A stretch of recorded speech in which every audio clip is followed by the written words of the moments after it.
Pardon my lack of seriousness. And pardon my eyes. My eyes have gotten worse, but my glasses haven't gotten better. Anyway, aging, all that we can be. My topic today is something that is meant to be playfully challenging and in some sense, I hope, liberating. Faith without reason. Life without faith. It's a little bit like the Paul Simon title, How Can You Live in the Northeast? Or How Can You Live in the South? In that, my friends who have a deep sense of faith say, how can you live without faith? And my friends who are deeply atheistic say, how can you have this faith that is completely irrational? And so that's the confrontation that I want to dive into because I think it characterizes our UU faith. This is a shared phenomenon. Suppose I begin by asking you this morning, who in this room believes in God? Don't raise your hands, but is that a straightforward question? Now, for many Bible-based Christians, nothing could be a simpler question, right? We could go door to door asking people that question, and we know exactly what we mean. But in this room, believers, if there are any believers among me, we don't know quite what the word God might mean in the context that we might accept it. So my hypothesis for our group is that non-believers are better able to give an account of what they don't believe in than most of us here who might call ourselves believers. Now, if I could be right about that, I think it might be profound. Profound for where our time and culture stand in the history of religious faith, but also profound for the future that our faith, Unitarian Universalism, might even portend for a possible America or greater parts of our world. I've heard that about half of UUs are humanist, but I have not seen any data lately. Is anyone familiar with more up-to-date? There are statistics on those things. I just don't have them at hand. But in any case, we know that that will vary by congregation, by which of the U's is predominating in that history, by which region, by all sorts of factors that we take ourselves free to vary as we come together collectively. And I believe that most congregations, certainly this one here, does a great job not just of getting along, but of being one church family, of services, activities, social gatherings, of making a difference for ourselves and our world. We respect each other, whatever our beliefs and our non-beliefs about theology, just as surely as we respect regardless of sexual gender or orientation. So I want to draw on that trust this morning as I challenge both our beliefs and non-beliefs, perhaps. I'm not trying to change what any of you believe, but I think as much as we respect each other, it's still possible for us to understand each other better if we can better appreciate how someone might think what someone besides me thinks. Better still, I might hope, whoops, I didn't bring my bottle up here. If I'm going to stay turned on, I better have my bottle. Oh, did I lose my bottle? There it is. My mouth gets dry.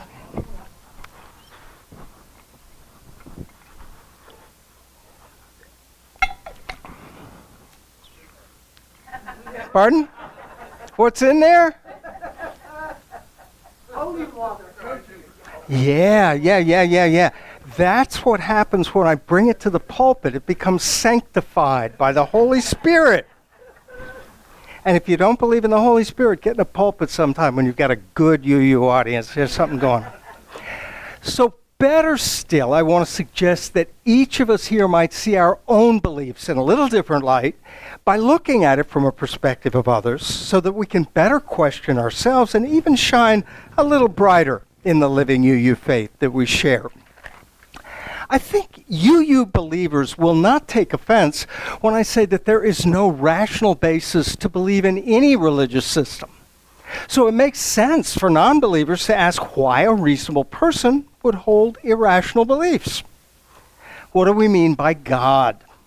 Usually that will include, at least in our culture, an all-powerful creator of the universe, an all-knowing, or at least a quality that's like a human intelligence, a personal God, perhaps a God who cares about us, and maybe even a perfect being. Or we might take our cue from Scripture that God is involved in our human history through pronouncements, revelations, and is author of moral law, a divine measure for the good in human life. When philosophers have started from a concept of God and attempted to prove that such a thing must exist, they have utterly failed. Take it from this philosopher who went through enough courses and readings to just say that. All those proofs fail. There you go. The best arguments based on logic fail completely, and there's no evidence drawn from experience that could prove a perfect or an infinite God. On the contrary, as David Hume's dialogues in natural religion indicate, if we begin from the shape of the universe and try to infer from there what God is like, we don't get perfection. We don't get a being that cares about the lives of mammals or insects or fish or any other individuals within creation, given nature being red in tooth and claw. So neither a logical proof nor from inference from the way things are. And if we tried to prove that God probably exists, to me even the concept of that is funny. A probable God. That's something to put your faith in. So first, which books would you count if you were even trying to turn to some authority for religion, sort of pick which one is supposed to be an authority? But that's part of the problem for UUs, having known that there's more than one and looked at them. We might even read more than one of them. We're certainly not going to take any one to have a complete truth. So do we really believe that God parted the Red Sea for a chosen Moses, that Lazarus rose from the dead, or Jesus for that matter, or a virgin birth?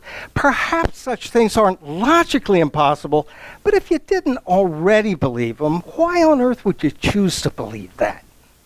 And if you just believe because that's what you're told, well, who knows what kind of real estate you're liable to buy, right? All right. Maybe you have cleansed the miracles from the tablets of your beliefs, but do you pray?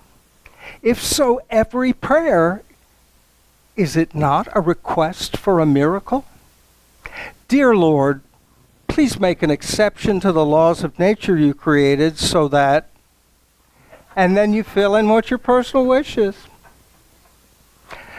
So, consider all the moral examples, all the different reasons that come to this challenge. How could a reasonable person believe all this stuff, or even any of this stuff? Faith is without reason. So there's no valid reason to hold religious faith. That sounds pretty logical, doesn't it? Faith is without reason, so there's no valid reason to hold any religious faith.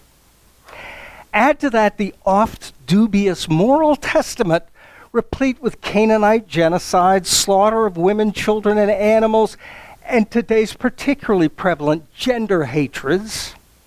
And many arguments could be made that faith is just noxious, and even that it should be eradicated.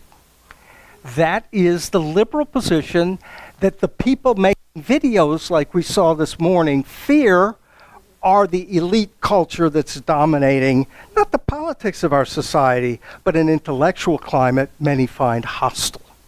Okay? Now let's put the shoe on the other foot. Ivan Karamazov in Dostoevsky's great novel observed, if God is dead, all is permitted. No God, no soul, no heaven or hell, no judgment, no punishment, no moral law. Why not do what you can get away with? It would be a good rationale for the actions of even certain chiefs of state, wouldn't it? If there is no God, there is no absolute that our ethics can stand on. All values are groundless, arbitrary, or can boil down to the same thing, simply conventional. Lynching? No, we haven't done that for years. You might try the next county over, though. When in Rome, feed the lions. The Marxists tried to cheat. They tried to say that the dialectical logic of history would inevitably blah, blah, blah, and then plug in some outcome that was going to be good for the proletariat or the majority of humans or something else. But as much magical thinking was involved in that as any religion, as the very sympathetic Jean-Paul Sartre observed and rejected that way of looking at Marxism. There cannot be a guaranteed happy ending from anything secular any more than there can be from anything super secular or religious. I think many atheists, though, have another trick to smuggle in God's absolutes. I call it a trick, but some of you will think, well, that's not a trick, that's perfectly reasonable. That is under the cloak of science. But that's getting harder and harder to sell.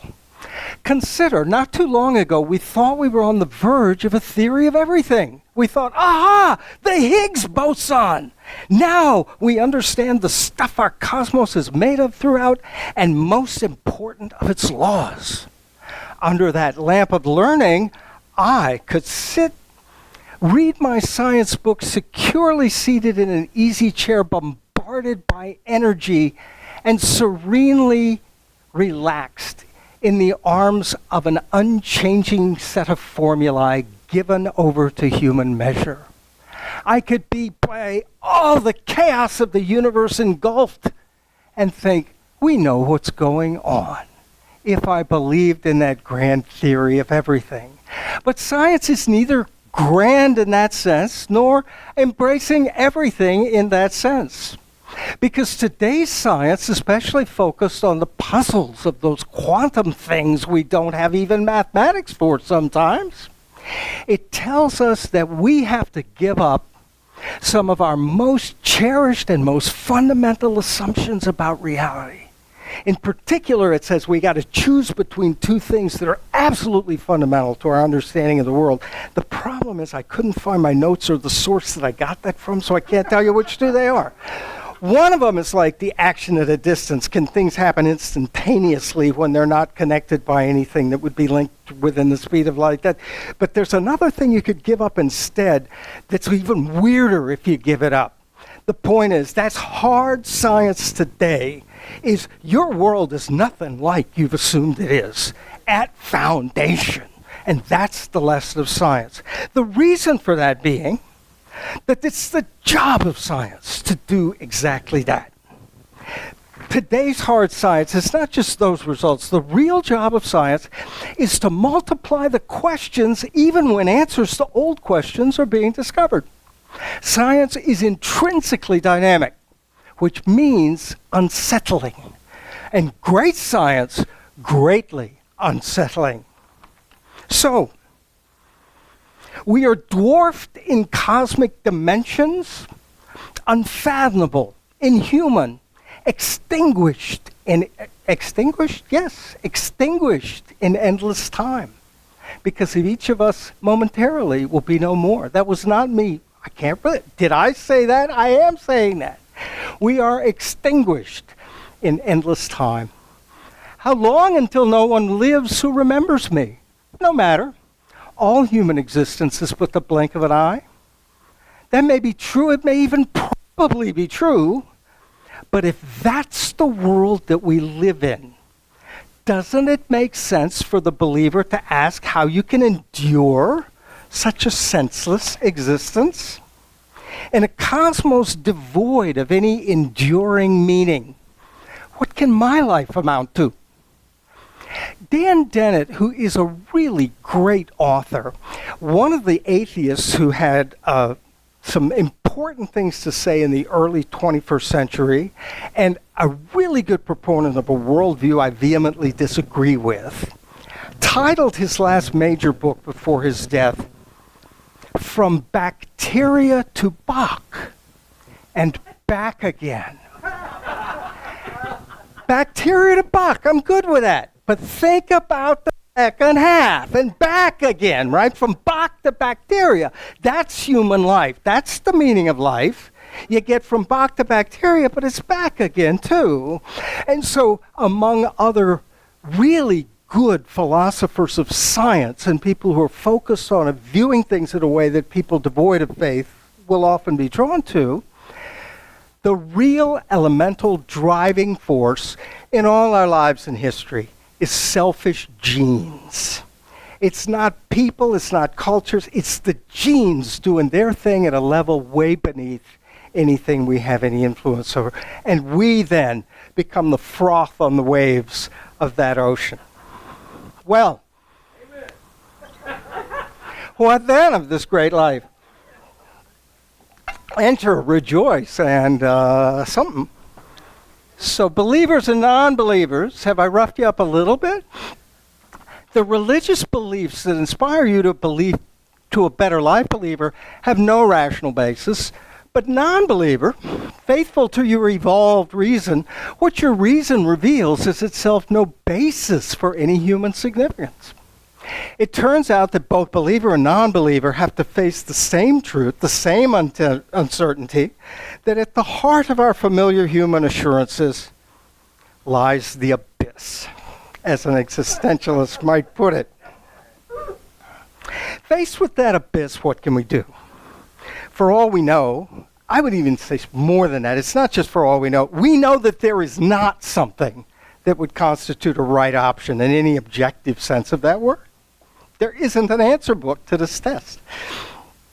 Denial, despair, a shallow life of pleasure, detached study, a life of service, a frontal lobotomy, it's up to you. Maybe, or up to your selfish genes. The 19th century Danish author Søren Kierkegaard coined the phrase a leap of faith, or we could speak to the Nike slogan, just do it. But remember that Nike, if they were talking about a leap of faith, Nike was the winged goddess of victory. She could fly, and for every victor, how many fallen are there, right? So yeah, just do it if that's what you want to do. But when I led you before through a critique of faith by saying it has no rational basis, you may have wrinkled an eyebrow over that, but a faith that had its foundation in reason would not be faith, would it? For instance, when my brother and I did a transplant thing because he was a lifelong diabetic and he got a kidney from me and a pancreas from a cadaver, I didn't really have faith that things would go a certain way. I believed in the competence of those medical professionals and the context in which it was happening, the knowledge on which it was based. You could call it faith, but it really wasn't. I was confident based on rational grounds in a way that I would not have been given my personal religious beliefs if someone had said, oh, we can do that by handling snakes. It wouldn't have worked for me. But it wasn't have been faith. So why did I drag your belief through these fires? So that faith stands out as a choice that we make in the face of that abyss. The universe in which I choose belief is the same uncanny cosmos in which my counterpart refuses belief. We have for many centuries, most of us, failed to wrestle with faith because we have instead been debating a concept. But the idea of God is not God. As I got to get the name right here, got to find my eyes. Okay, here we go. Whether God is or isn't, as the Reverend John Ames aptly concludes in Marianne Robinson's novel Gilead, if God is the author of existence, what can it mean to say God exists? Maybe like the child who says God created himself. Nothing true can be said about God from a posture of defense. And I believe that. But that does not give me a standpoint from which I can say anything positive or true about God, does it? Will you make a leap of faith? Have you? Could you? What would count as a reason isn't at all clear. What could move you to faith? A more interesting question, at least, but we need to be careful here because whatever choice an individual makes, a person puts themselves at stake in their choice. Kierkegaard was right about that. To hold a belief of this kind, to reject a belief of this kind, is to have an attitude about the very basis of our human lives, about what matters and what doesn't matter. From that standpoint, the questions people ask me when they knock on my door are not at all absurd, given the stakes that they have put into their way of seeing the issue. So, what would move me, what would be the basis for my choice, is not something that you can objectively assess. When I look at faith as a matter of reason, I don't have faith. But if I look at faith as faith, does it even make sense to ask or to challenge what a reason for faith might be? If faith is not a matter of reason, it is not a failure of faith that it fails to have reasons. That's kind of an interesting way to look at it if you're a non-believer, isn't it? The pithiest thing that I have come to through long reflection about faith is this. It is reasonable and even rational to place a higher value on how a person lives than how logically coherent their beliefs are. And I've shared that with you before, but I really think it's good. I mean, this is something I've come up with that I think is a real good answer to those who would apply, I'll just call it an atheist perspective, as if it were deductive reasoning, as if they would reject everybody's faith on the grounds that it's not rational. Why is it rational to say that rationality is the most important thing? So one of the things we get trained in as philosophers is how many metas we can pull out of our hat that gets up enough levels up to win the argument one way or another. The problem is I'm winning my way out of the domain of argument here, and so I can't possibly be presenting an argument that I think is a winner. So you choose not to believe, or you choose to believe. And if you choose not to believe, I hope you can still appreciate the Martin Luther Kings and Mother Teresas and Bachs among you. And you believers, if your own faith is a choice without proof, a leap across some abyss, then surely you can admire your neighbor who's strong enough to refuse belief without denying that abyss. Far from denying, doesn't the non-believer find the will to affirm this life with all its absurdity, to affirm this life? Or to put it in more homespun language, if this is all we get, then we better get cracking. If we are all we got, then we better be there for each other. I can even imagine, I'm really enamored of the Christmas spirit. I was born on Christmas Day. I grew up with a very Christian mother, and so the Christmas spirit has always been the essence of my spirituality. But I can imagine a humanist spirit that works exactly the same way and works all year round, that has the same heart-centered sense of openness to love in a sense that is inclusive of all. And I can imagine that humanist spirit catching on. But isn't that exactly what Unitarian Universalism is? That humanist spirit? Isn't that the very essence of our UU faith, as we speak of it in shared terms, whatever our individual beliefs or non-beliefs? Know this, non-believers. The believer may be educated, reflective, may love science, may critically reshape inherited beliefs, may incorporate zones of doubt, may have no desire to judge a single soul. Maybe they are pioneering, consciously or not, that great divide from the faith of our fathers toward a new horizon of faith for our children's children's children. And the non-believer, might they not have a reverence for the beautiful and sublime, for human dignity and human pathos? Could they not also hold to a moral absolute without need of a Bible, unless it be perhaps Kant's Critique of Pure Reason or something on that order? But don't all of us, as you use, look to life's measure of meaning in something like the good in that broadest and highest sense, in a world where that is far from given and where collectively we must strive to set that tone. So, doesn't our shared UU faith blend what is valuable in religious belief with the critical value of non-belief? Isn't that what we are, what our movement is about? And in that blending, reflective, critical, individualized, don't we offer a beta version of a more inclusive and flourishing cultural future? So, suppose we not only tolerate each other's curious beliefs and non-beliefs, suppose we reach out to each other even in this, so that the multiplicity of our faith stories and faith styles can be just as essential to our cultural evolution as our disparate and conflicting genes are to the evolution of our biosphere.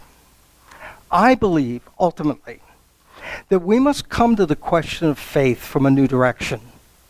For millennia, our history has measured individual faith by whether it matches, that is, whether it conforms to a preset standard. What's that about? Imagine how liberating it could be to put the entire issue of faith in terms of life experience. Where in your life is there something that reeks of spirituality? Where in your life is there something that feels like you want to build a fence around it and say, this is sacred and that isn't? As the phenomenological theorist and anthropologist Rudolf Otto, who distinguished the holy in terms of the sacred and the profane in all through many, many different cultures, might there be something like that in our experience of the world? Not that it's subjective, not that we could say anybody else has to recognize the holiness of this, but what form could that take? Imagine how liberating to be able to call any of those spiritual experiences an opening into whatever is holy, whatever is spiritual, whatever might point to a being, what might or might not be called God. Could that be a function of delight? Could it be the Taoist sense? Just so. I want to conclude with a kind of blessing that might be religious or not. I mentioned my attachment to that Christmas spirit. When I started reading different stuff, I hit a point as a teenager where I just was fascinated by, blown away by mystics of all stripes, from all cultures and all points in history, whether they were atheists or Hindus or Christians, and they were speaking to direct experiences that were just like way beyond the categories of general experience. There's something trippy going on. They were turned on. And what they turned was a place that had categories that were beyond our categories. And one of the things that runs through those sayings, those statements as I was reading them, that stays with me and that for me has a kind of authority, is everything is perfect. So my blessing for you this morning is this. May we each in our own way know the smile on which those words are born. Everything is perfect. Thank you.